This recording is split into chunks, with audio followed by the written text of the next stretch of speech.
I'm Linda Rand. I am the Guest Experience Manager here at the Historic Patuxet Homesite.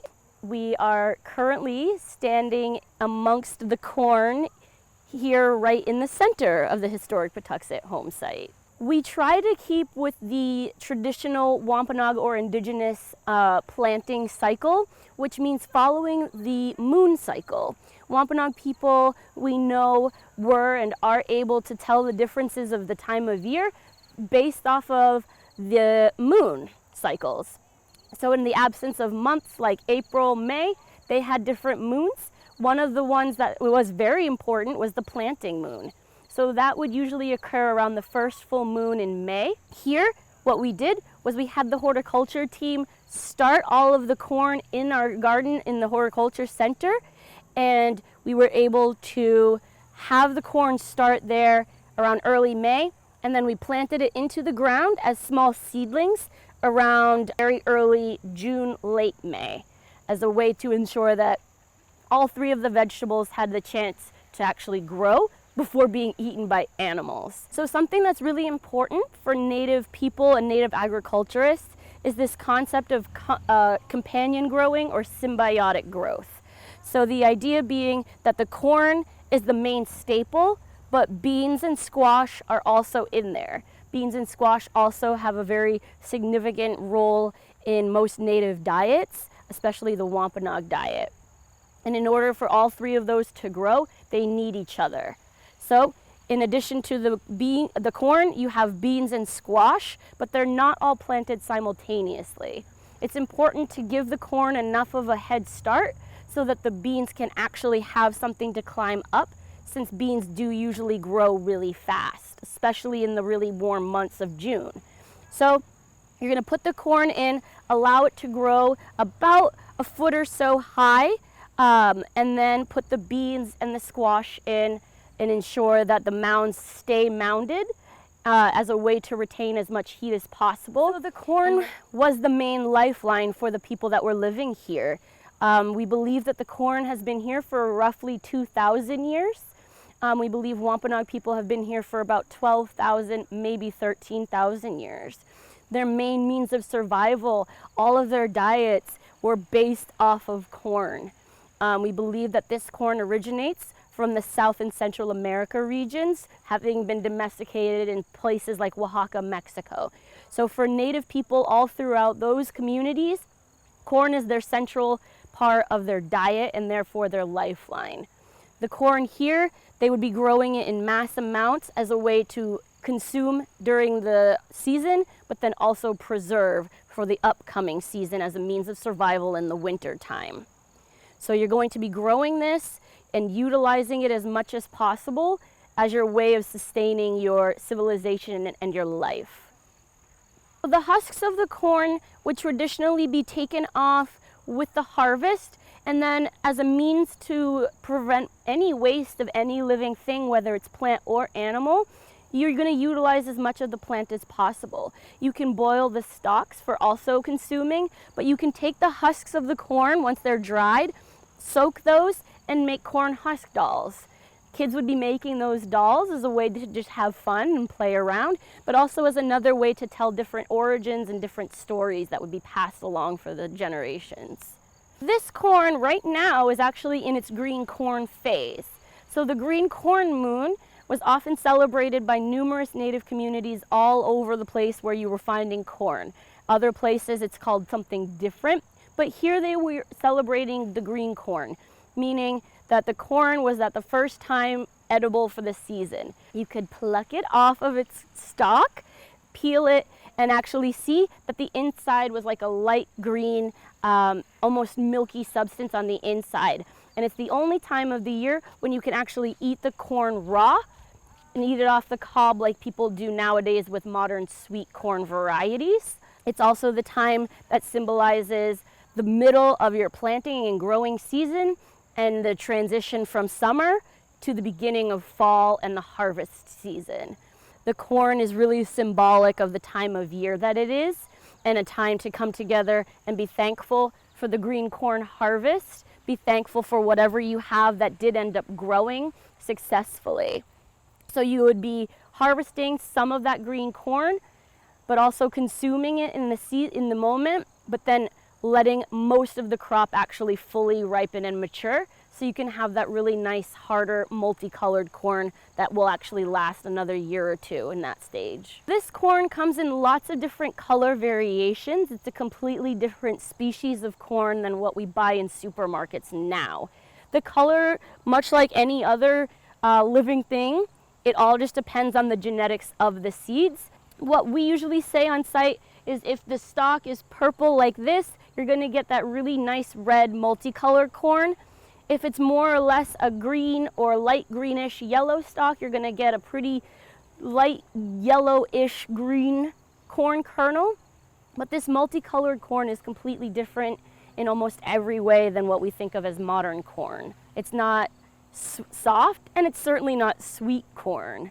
It has to be hardened, and the inside of it is actually powder. The inside of most modern corns is very mushy and squishy so that we can easily consume it. This kind of corn, once it fully matures, has to actually be broken down out of its kernel phase so that you can actually consume the powder inside of it. So when you take the corn off, once it's fully matured and you're ready to harvest it, you take it off. The kernels are stuck so hard on the cob that you would use things like animal jawbones to scrape those kernels off. And then once you have those full kernels, you would put those in a mortar and pestle, usually using a stone, a heavy stone, as the pestle in the wooden mortar that would be burned out of a tree stump. You put the corn in there, pound it with the mortar and pestle, and it's going to extract that powder very quickly, and then you can consume that powder in lots of different variations. One of the most popular ones that we talk about on site that we believe has been passed down for thousands of years is a dish called nasamp. And what that is that pounded up corn mixed with boiling water. You let that thicken in the water, and it's going to turn into a type of porridge or oatmeal, but instead of being oat-based, it's corn-based. You would add things like fresh fruits and vegetables, possibly whatever berry is fresh for that time of year. July and August are more so the blueberry and black raspberry time of the year, so you would add those, but you could also add nuts to them. You can also have it be a savory dish and have it be that mixture of the cornmeal and water with things like onions and wild garlic. And that kind of a meal is going to satiate you for hours because of how high in protein it is and how thick it is, especially with those added additions to it. We have invasive species that come from Europe. We have invasive species that come from Asia. A lot of different invasive species have come here as a result of trying to exoticize gardens and landscapes, which is fantastic for other people, but when those seeds get brought downwind here, it presents a huge challenge. Here at the home site, we're trying very hard to ensure that the land looks somewhat similar to how it would have looked before the introduction of these invasive species. And a big way of doing that is to replant those indigenous species and try to give them as much of a chance as possible to grow. What we really were excited about reintroducing was butterfly weed. Butterfly weed is a beautiful orange flower that attracts the monarch butterflies during their migration. Now that the monarch has been listed as an endangered species, we've been really excited to be able to see so many of them in such prominence down here on this site. We've been able to witness them laying their eggs as well. We also have introduced various species of chokecherries. We have the indigenous plants that have been growing here for a while, like the Jerusalem artichokes. And we've been doing this because we believe that it's necessary, in addition to telling the history, to tell and inform guests and the general public that Native people believe that they come from the earth and therefore that they were created to protect the earth, believing that they are part of it. And so a good way of doing that is to plant all of these things, show us working with the plants, gardening, but we also have a massive amount of guests who come in who are gardeners. We have people who want tips about how to grow the corn, beans, and squash, how to get rid of invasive species, and what can be used or what the different uses are of the different indigenous species. We also are now acknowledging the fact that we have guests from literally all over the world. We went with that idea of having a lens while planning this to think about it as, imagine if we were from Arizona and never had been to Massachusetts before. Seeing all of this plant life is all brand new, and that includes the weeds, or what people would now call weeds, that are just absolutely beautiful and help to remind people of what the world, or at least this part of the world, looked like in the 17th century. It also gives us a chance to tell people how much has changed due to massive urbanization and climate change and the introduction of all these species. Because a lot of people don't realize that while all of this is very beautiful, it was extremely difficult to do, and it's good to tell people why it was so difficult. That way that hopefully they can leave here with the perspective of, we all have an effect on the environments around us, and with the absence of a lot of these indigenous species of plants, not only does it have a massive effect on the ecosystems and the environment, but it also has a massive effect on the history that we tell. If I'm speaking to someone about how incredible butterfly weed and milkweed are, and there's nothing on site to show, and you really can only see it in books or photos, that history and that aspect of reaching a person is going to go away. And then eventually we won't be able to talk about it anymore. So it's a good way of preserving that aspect of the culture and the history of this landscape. We have a lot of challenges here. We have the bug insect population, which some of it is very invasive, but then we also have the bigger animals, the mammals, here that love the corn when it's at its green corn phase. It's nice and tall. At that point, it's edible for them as well, so it's easier for them to get to. The biggest things that we have to deal with here on site are groundhogs and rabbits. They love the leaves of these different plants. They enjoy how they taste. They're very low to the ground, so they're easily accessible. But what we believe that Wampanoag people were doing was usually utilizing things like corn watchtowers to promote their children or encourage their children to play around, make as much noise as possible, and even occasionally practice with bow and arrow as a way to prevent those animals. You'd usually have about 2 to 3 acres of a garden space, which is a lot of land to cover. The home site here has about 1/4 of an acre and about 150 mounds with 4 pieces of corn, beans, and squash in each mound.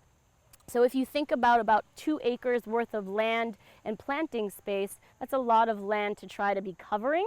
So with those corn watchtowers being situated right in the center, kids are able to see all of the smaller animals, practice with bow and arrow, make noise, play around, and that way their parents still have eyes on them, and the animals won't be coming in. Back then, people were also living right next to their cornfields. So with the added advantage of that, you have your fires, you have people constantly walking around and leaving their scents, and you also have people who will go after those animals. And animals can pick up when people are starting to hunt them and they begin avoiding it. Tap into that, since we can't live here on the site, we put the cornfield in the middle of the site. That way, we get as much human interaction with the crops as possible. So people are constantly walking around the corn all throughout the day. People are touching the corn, people are touching the grass and other things, leaving their scent, and that's been really helpful at preventing those animals from coming in.